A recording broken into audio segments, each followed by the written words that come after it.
एक बंजर जमीन थी जहां चारों ओर बस सूखापन और सन्नाटा था, क्षितिज तक फैला हुआ आसमान। और उस वीराने में एक दिन एक छोटा सा पौधा उगाया। गांव वालों ने जब उसे देखा तो कुछ पल के लिए उन्हें उस पर दया आ गई। उन्होंने सोचा, ये नन्हा पौधा कैसे जिएगा इस बंजर जमीन पर। उनकी चिंता हंसी में बदल गई। वो पौधा अब उनका मजाक बन गया। उन्हें यह समझ नहीं आया कि वो पौधा वहां यूं ही नहीं था।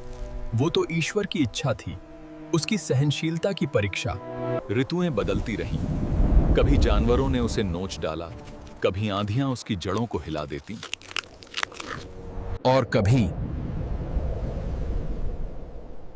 सूरज की तपिश ने उसे जला दिया।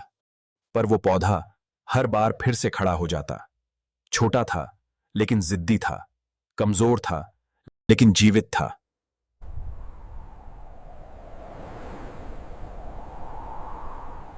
जब जब उसकी टहनियों पर कुछ हरे पत्ते झलकते तो गांव वालों के चेहरे उतर जाते, क्योंकि वो गलत साबित नहीं होना चाहते थे। गांव वाले बस बाहर का देख पा रहे थे, पर जो नजर नहीं आ रहा था वो ये था कि उसकी जड़ें धरती के भीतर गहराई तक फैल रही थीं। मां धरती उसे चुपचाप पोषित कर रही थी। वो उसे कह रही थी, मत डर, अभी वक्त नहीं आया। साल बीत गए। गांव वाले जो कभी जवान थे अब बूढ़े हो चुके थे, थके हुए। और जब उन्होंने ऊपर देखा तो वही पौधा अब एक विशाल बरगद बन चुका था। उसकी छांव ने उन्हें आश्रय दिया। वही लोग जो कभी हंसते थे अब उसी की छांव में सुकून पा रहे थे। उनके पोते पोतियां उसकी शाखाओं के नीचे खेल रहे थे।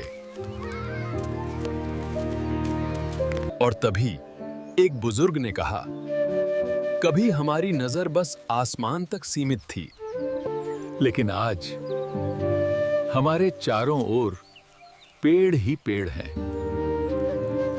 कभी कभी ऊपर न बढ़ना भी विकास होता है, क्योंकि हमारी जड़ें नीचे फैल रही होती हैं। यह कहानी हमें याद दिलाती है कि उम्मीद जब जड़ें पकड़ लेती है तो कोई भी जमीन बंजर नहीं रहती। ये कहानी तुम्हारी है, मेरे जैसी है। जब तक उम्मीद जिंदा है कोई भी रास्ता बंजर नहीं होता। अगर आपको हमारी कहानी पसंद आई तो टॉर्च बेरर को जरूर सब्सक्राइब करें। ऐसी ही प्रेरक कहानियों के लिए हमसे जुड़े रहें।